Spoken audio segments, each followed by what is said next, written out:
Ok, salut à toi le pro. Donc, bienvenue dans ce tuto ici. Ça, c'est une petite application PHP. Donc, c'est un exercice pratique, donc un mini projet qui consiste à effectuer ou à réaliser une authentification complète en utilisant du PHP objet orienté. Donc, je l'ai fait pendant que je faisais une formation très complète sur PHP, d'où vous avez d'ailleurs les fondamentaux ici sur notre plateforme YouTube. Donc ça vous donne les fondamentaux, mais sauf que la partie POO, donc programmation orientée objet, n'est pas disponible ici sur YouTube, mais sauf seulement dans mon programme d'accompagnement que j'ai baptisé BiproDev.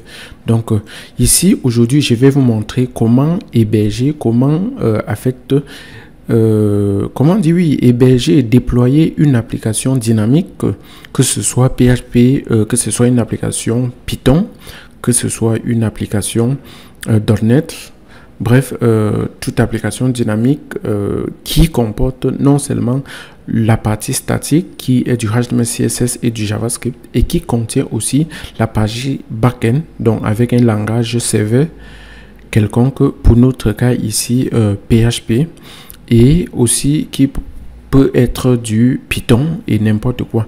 Et en plus de tout cela, ça constitue aussi une base de données qui est la partie la plus délicate à faire, parce que la plupart du temps, quand vous avez un site qu'il faut héberger sur internet et que ça demande les bases de données, vous avez besoin de payer. Donc ici je vais vous montrer comment le faire gratuitement, et restez scotché jusqu'à la fin de la vidéo. Voilà, si tu es nouveau ici dans la chaîne, je t'exhorte à t'abonner. Donc, clique sur le bouton abonner et activer la cloche de notification. Laissez également des pouces bleus, donc il faut liker la vidéo. Et aussi, si vous pouvez me soutenir en me faisant un don PayPal, donc vous cliquez tout simplement ici. Et puis, vous entrez ce que vous pouvez. Ça peut être 100 francs, ça peut être $1, ça peut être $5, $10, bref. Tout ce que vous voulez, je serai vraiment reconnaissant. Donc, et puis, on peut commencer avec notre tuto. Donc, allez directement sur Google et puis vous tapez Infinity Free, comme ceci, Infinity Free. Et puis, le premier lien certainement serait infinityfree.net. Donc, c'est ce lien-ci qu'il faut ouvrir comme ceci. Et là, vous aurez la possibilité de vous connecter ou de créer un compte. Donc, si vous n'avez pas de compte, bref, c'est un service qui vous fournit la possibilité de héberger vos applications dynamiques ou statiques, et à des prix très abordables. Mais surtout, ce qui nous intéresse ici, c'est l'option gratuite. Donc, vous pouvez créer un compte si vous n'en avez pas.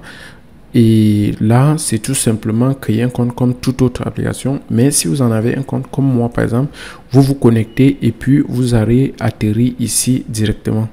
Donc, quand vous finissez, vous allez atterrir ici. Et cette page d'accueil, ouais. Donc, si je rafraîchis là, vous allez voir certainement chez vous Active Account 0 on 3. Donc, les comptes actifs, vous aurez 0 sur 3. Moi, j'en ai essayé quelque chose. J'ai déjà un compte. Donc, il vous donne la possibilité d'héberger jusqu'à 3 petits sites dynamiques de façon juste pour test, quoi. C'est pas pour créer quand même des applications aussi robustes et pour les mettre en production, sauf si vous avez payé le tarif. Mais quand vous arrivez ici, la première des choses, c'est de créer ce qu'on appelle un compte. Et ce compte-ci, en fait, reflète un compte que vous allez utiliser pour héberger votre application. C'est à partir de ce compte que vous aurez tous les détails et en fait gérer l'application que vous êtes en train d'héberger sur Infinity Free. Donc, on clique ici, Create Account. Et puis ici, il vous dit le type de domaine. Est-ce que vous voulez utiliser un sous-domaine ou un custom domaine? Les custom domaines, c'est généralement les domaines dont vous avez acheté, comme bipro.com. Voilà. Donc, mettez ici par exemple biprodev.com, c'est un custom domaine. Et puis, ils vont vous permettre en fait de faire ce qu'on appelle valider les DNS records. Mais c'est un autre sujet qui est hors scope de ce tutoriel. Et peut-être j'en ferai une en utilisant en fait dans une partie de programme payante pour que vous voyez comment héberger vos sites et pointer en fait un vrai nom de domaine que vous avez acheté. Donc, mais pour ce cas, nous, on va utiliser un nom de domaine test. Ici, je vais juste appeler ça Hôte App comme ceci. Et puis, vous pouvez même changer l'extension ici, hoteapp.infinityfreeapp.com ou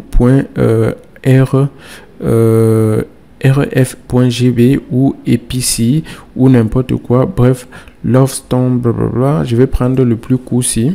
Et puis, tout ce que je vais faire, je vais dire check availability.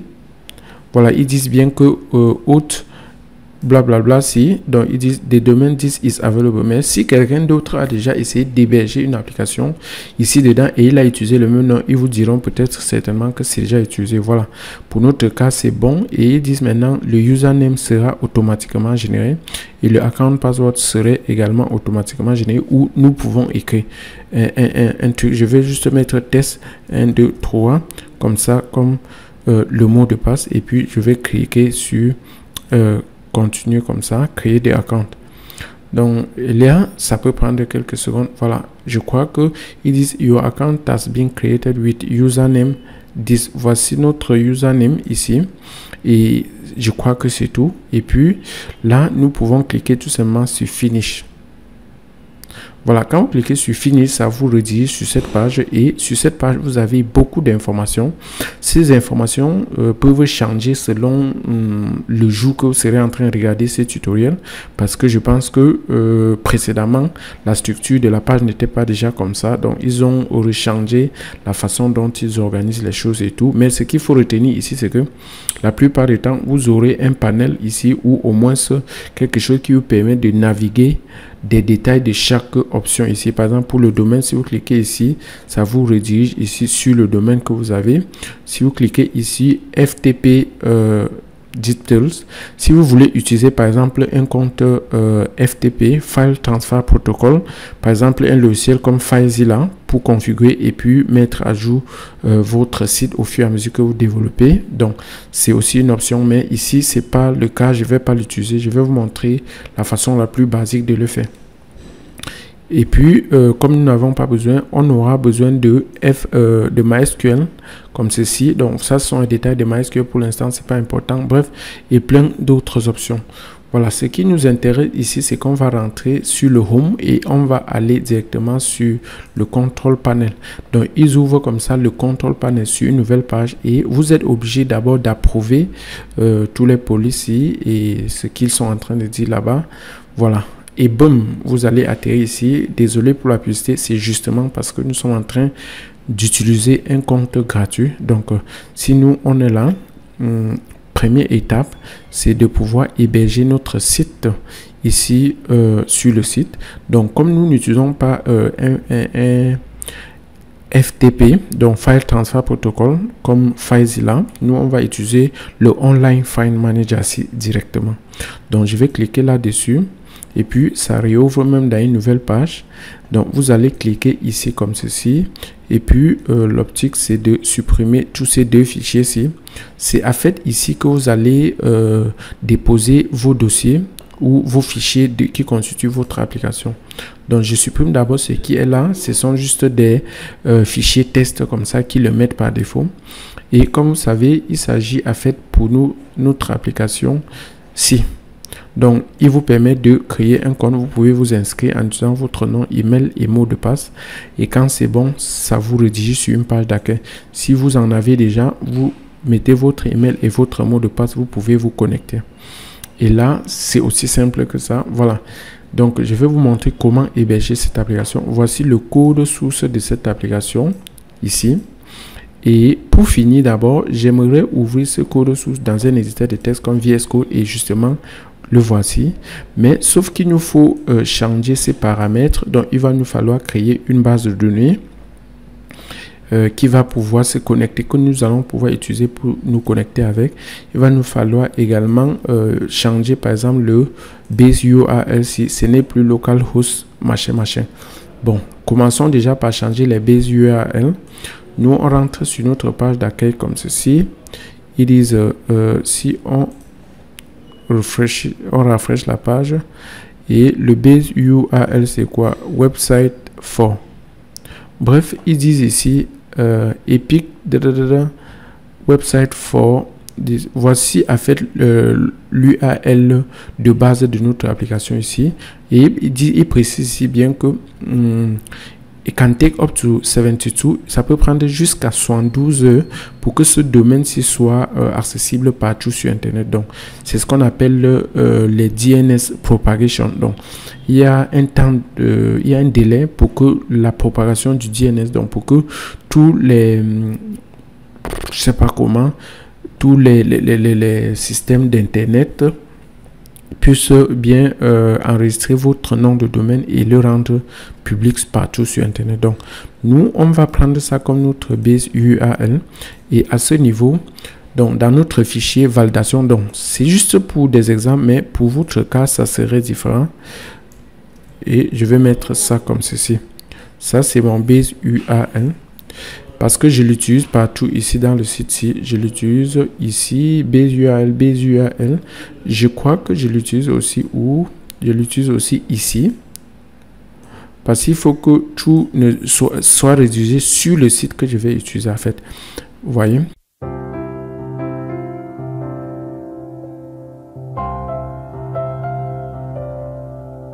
La deuxième étape, il faut aller ici. Comme on a dit, on va utiliser le Online File Manager ici. Nous, on a déjà supprimé tous les fichiers. Donc, je vais venir ici et sélectionner tous les fichiers de mon application comme ceci. Et dit, je ne veux pas prendre Asset-ci parce que il y en a plusieurs images dedans. J'ai zippé ça pour que, parce qu'il y a un quota en termes de transaction de fichiers. Donc, qu'il faut uploader. Si vous uploadez peut-être plus de 40 fichiers, je crois, ils vont bloquer. Je préfère comme ça le rendre ainsi pour que tout marche sans problème. Donc, je crois que si je copie là maintenant, donc je crois que je peux aussi rendre notre vendor aussi parce que ça contient aussi beaucoup de fichiers. Je le zip aussi et puis je prends tout ça, mais je vais les dézipper une fois sur Internet. Donc, vous copiez tout simplement comme ceci. Et puis, je vais dire drag and drop. Vous tirez et puis vous les déplacez ici. Il dit upload, just upload and unzip. Donc, on veut que ça upload ça et ça dézip. Donc, ça dézip une fois pour nous. Il demande les deux fichiers qu'on a zippés. On prend la même option. Et puis, je crois que tout devrait se passer bien.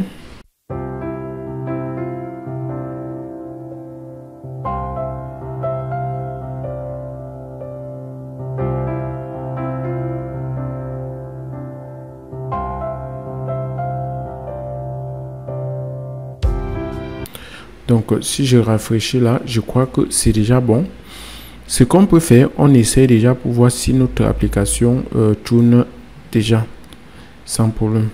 Voilà. Je crois que c'est le CSS qui manque. Le CSS n'a pas été uploadé et je suis sûr. Voilà, justement. Donc, il va falloir que nous le fassions manuellement. Donc, on ouvre ici et on prend le fichier CSS. On dépose ici. Si tout se passe bien, je crois que ça ira. Voilà. Le fichier CSS a été chargé. Donc, il faut, si on rafraîchit la page, je crois que il y aura quand même un impact. Donc, je vais faire voilà. OK. J'ai fait une sorte de hard reload. Donc, de charger ça en dur, comme vous savez. Donc, en disant Shift, Ctrl Shift R pour recharger la page. Et là, c'est bon. On a au moins déjà le site. Vous voyez bien, il est là sur notre page. Et on a tout, mais sauf que on n'a pas encore validé la base de données. La deuxième option, c'est de venir ici en offline dans notre base de données que nous utilisons ici, Auth Project DB. Ouais, c'est bien Auth Project DB ici. Il va falloir qu'on télécharge, qu'on exporte cette base de données en utilisant cette commande. Je vais dire exporter. Et puis on clique tout simplement ici. Si nous on regarde ça, non, c'est ça la base de données que je vais exporter en fait. Je peux annuler ceci. Cancel. Voici la base de données. Il n'a qu'une table user. Donc, je vais exporter ça comme ceci.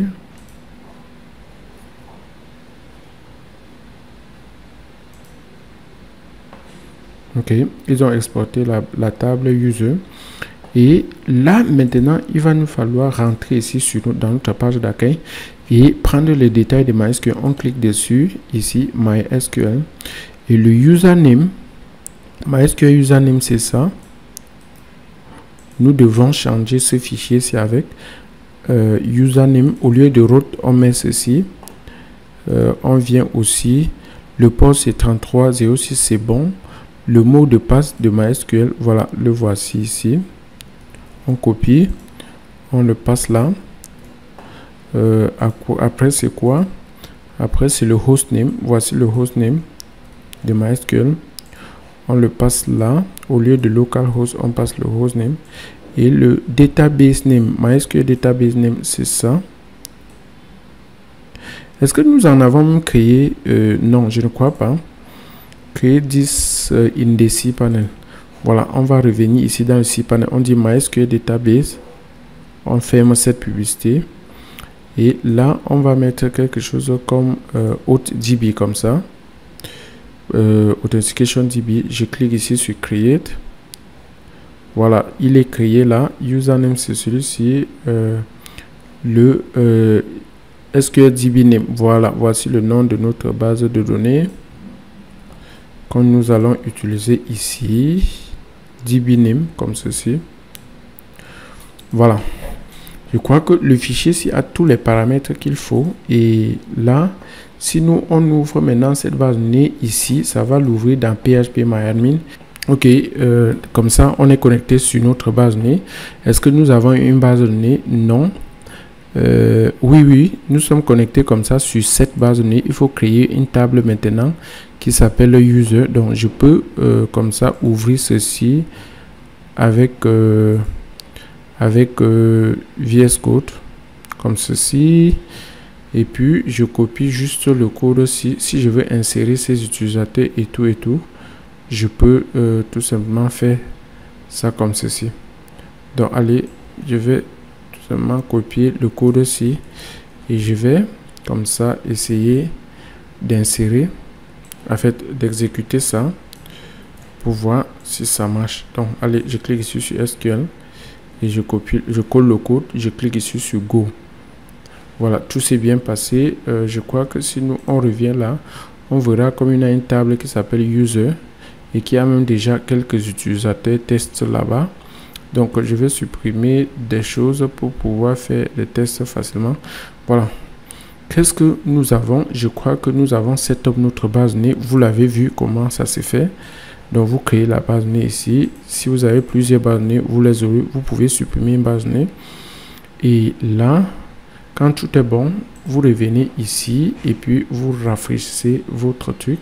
Voilà, il me faut mettre à jour d'abord voilà, ce fichier-ci que j'ai appelé DB pour que ça reflète vraiment les nouvelles changements que j'ai fait dessus.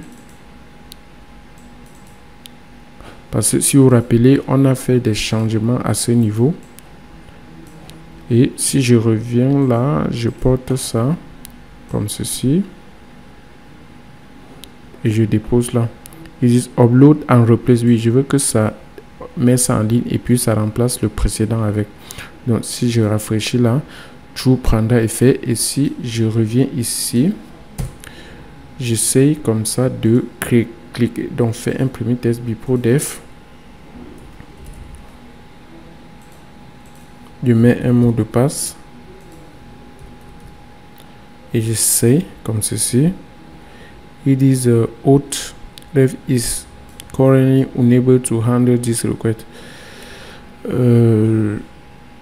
Pourquoi ils ont des difficultés avec ceci et je ne sais pas quel genre de difficulté c'est, mais à la base c'est comme ça que vous hébergez un site. Et je ne sais pas, je vais essayer comme ça de me connecter avec un utilisateur qui existe déjà, comme peut-être test. Allez, je vais réessayer quelque chose comme test. Et je vais mettre là 1, 2, 3. C'est toujours faux. C'est à partir d'ici que je vois ça en fait. Je ne me rappelle plus trop du mot de passe. Et bingo, vous voyez, ça passe, ça passe, ça passe, ça passe. Ça veut dire que la connexion avec notre base de données passe très bien. C'est juste la création là que ça doit avoir un petit problème quelque part. Mais je ne sais pas exactement quel est ce problème. Mais vous pouvez voir que voici l'utilisateur qui vient de se connecter. On est maintenant à la page d'accueil. Et c'est tout ce que je voulais vous montrer. C'est comme ça que vous pouvez en fait déployer votre application dynamique dans un serveur. C'est pas aussi compliqué. Les concepts seront pratiquement très similaires. Et si vous voulez passer au plan supérieur, vous pouvez upgrade tout simplement en cliquant ici, je crois. Et puis vous prenez une option. Ça, c'est pas une vidéo sponsorisée. Surtout, ils ont l'option de 4 $ par mois. Mais peut-être que vous pouvez prendre un autre hébergeur. Il y a par exemple DigitalOcean, il y a OVH, il y a HostMonster, il y a GoDaddy, il y en a énormément. Il y a Bluehosting. Tous ces trucs-là, ce sont juste des hébergeurs, mais payants. Ça, c'est celui qui nous permet de le faire de façon gratuite. Voilà. J'espère que vous avez aimé. Comme je l'ai dit, vous pouvez me faire un don PayPal ou vous pouvez au moins liker la vidéo ou vous connecter ou vous abonner. C'est toujours un plaisir. Voilà. Merci d'avoir regardé la vidéo. C'était Tony Pro de BiProDev.